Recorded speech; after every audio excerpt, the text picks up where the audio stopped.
Hello दोस्तों, राधे राधे, जय श्री श्याम। मैं रिंकी चौधरी, आप सबको मेरा दिल से प्रणाम, नमस्ते, सेवा सौनी। तो दोस्तों, कैसे हो आप लोग? आशा करते हैं सब ठीक होंगे और मैं भी ठीक हूँ। और मैं जिला चमोली, नागनाथ पोखरी, ग्राम गन्याला से हूँ। हाल निवास मेरा वल्ली देवधार और अपनी ब्लॉगिंग की शुरुआत कर रही मैं वल्ली देवधार से और 1 बजे से। तो चलिए दोस्तों, स्वागत है मेरे यूट्यूब चैनल रिंकी वराज चौधरी में। और आज फिर एक अपनी नई ब्लॉगिंग की शुरुआत हो रही मेरी एक टॉपिक पे कि मेरा जो शादी से पहले का समय था वो कैसा था, वो जीवन कठिन था कि अच्छा था, कि आप लोगों को बताना बहुत ज़रूरी है। तो आज का टॉपिक यही रहेगा कि मैं कितनी पढ़ी हूँ। तो आपको मैं बताती सबसे पहले मैं कितनी पढ़ी हूँ। तो फिर दोस्तों, मैं ज़्यादा नहीं पढ़ी लिखी हूँ, मैं सिर्फ 10 पढ़ी लिखी हूँ। 10 पास हो गई थी मैं।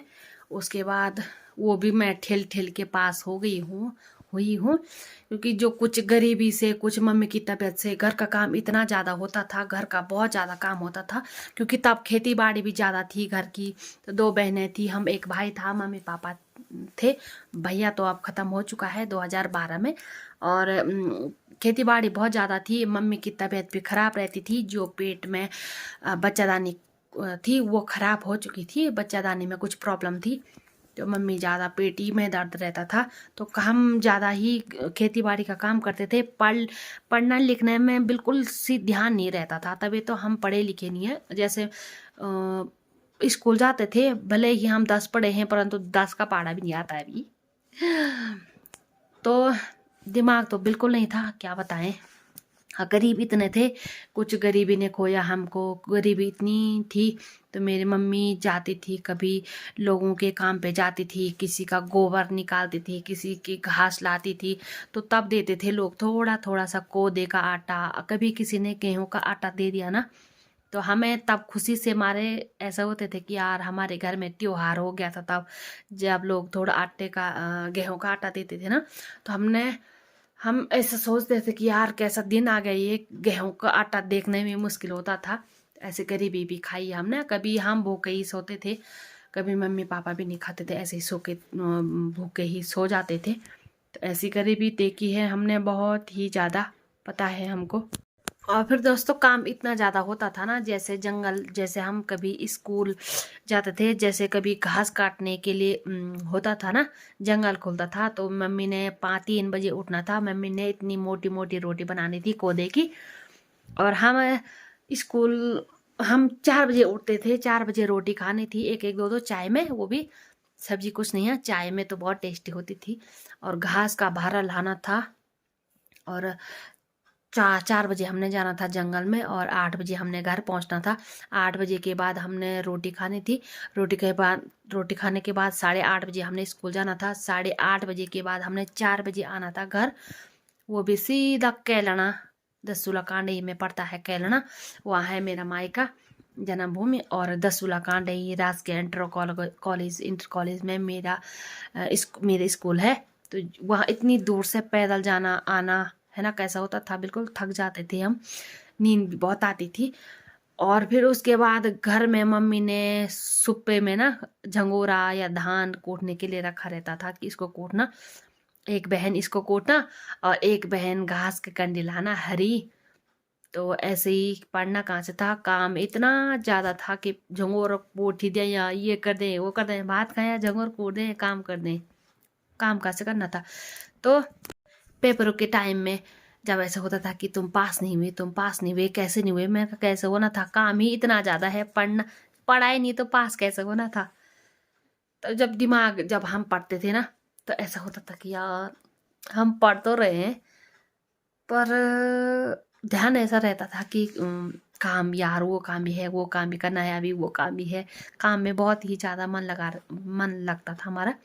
और ऐसा कहा जाता था कि ऐसे बोलते थे कि पहले की लड़कियां, बोलो खाली पढ़ लिख के कोई फ़ायदा नहीं है, बोल लड़कियों ने ससुराल में भी यही काम करना है, हम तुमको यही चीज़ सिखाएंगे कि घास कैसे काटना है, भारा कैसे लगाना है, गोबर कैसे करना है साफ, फिर झंगोरा कैसे कूटना है, यही काम सिखाना है जो कि मुझे आता है सब कुछ। 18 साल से मैं 14-15 साल में सब कुछ सीख गई थी घर का। कुछ ऐसा नहीं हुआ कि मैं कुछ नहीं सीखी, परंतु स्कूल का बोलो तो मुझे कुछ नहीं आता है।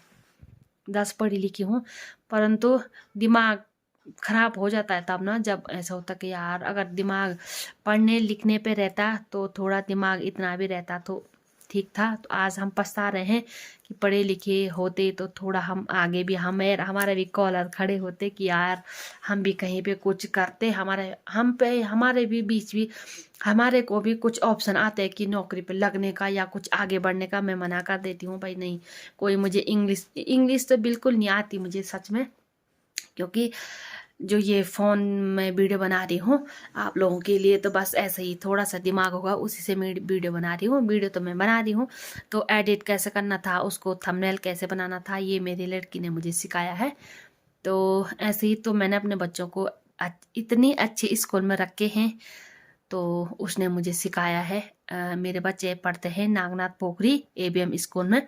अभी हमारे पोखरी ABM स्कूल में बहुत प्रसिद्ध स्कूल है वो ABM स्कूल, तो वहीं मेरे बच्चे पढ़ते हैं और वही सिखाती है मुझे, थोड़ा थोड़ा वही सिखाते हैं। इंग्लिश तो मुझे बिल्कुल नहीं आती है, क्या बताऊँ। कुछ गरीबी ने खोया है। अब मम्मी की तबीयत तो बहुत ज़्यादा ख़राब रहती थी, क्या बताऊँ, वो तो मैंने बता दिया आपको। तो ऐसी ऐसी गरीबी शायद किसी ने खाई होगी, देखी होगी, मैंने तो देखी है भाई सच में, मैं क्या बताऊँ। क्योंकि मुझे ना गरीब से ऐसा होता है कि यार हम आज इधर हैं, ऐसे हैं, उस प्रभु की इच्छा से, इस मालिक की साथ इच्छा से तो हम कभी गरीबों को दान कर सकें, कभी गरीबों को रोटी पानी दे सकें। तो यही मैं बोलती हूँ कि जितना दान हो सके थोड़ा थोड़ा तो उसी का देन है। तो कहते हैं ना भगवान के घर में देर है पर अंधेर नहीं है। और जो ठोकरें हमने खाई हैं आज हमें अक्ल आई है, बादाम खा के नहीं आई अक्ल हमें, ठोकरें खा के हमें अक्ल आई है, ये मैं बोलती हूँ।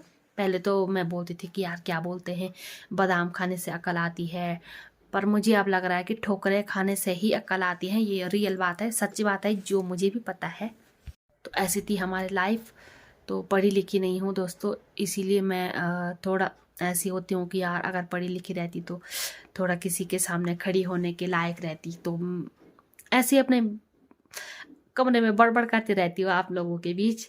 तो वैसे तो बस थोड़ा सा इतना इतना दिमाग है, तो मैं आप लोगों के बीच में प्रस्तुति दे रही हूँ अपनी कि वीडियो बनाते जरिए कि अगर मैं भी पढ़ी लिखी रहती, अगर मेरे पास थोड़ा सा इतना सा दिमाग भी है ना, तो मैं कुछ करूँगी। ऐसे ही मैं अपने यूट्यूब के ज़रिए बताती रहूँगी। मैं भी करना चाहती हूँ कुछ, परंतु क्या करें, आप लोगों का सपोर्ट प्यार रहना चाहिए। और जो शादी के बाद की लाइफ है वो मैं आपको फिर नई ब्लॉग में बताऊँगी कि क्या क्या हुआ था, कैसे हुआ था, है ना, परीक्षाएं कैसी होती है, फिर पास कैसे होते हैं, ऐसे मैं फिर बताऊँगी।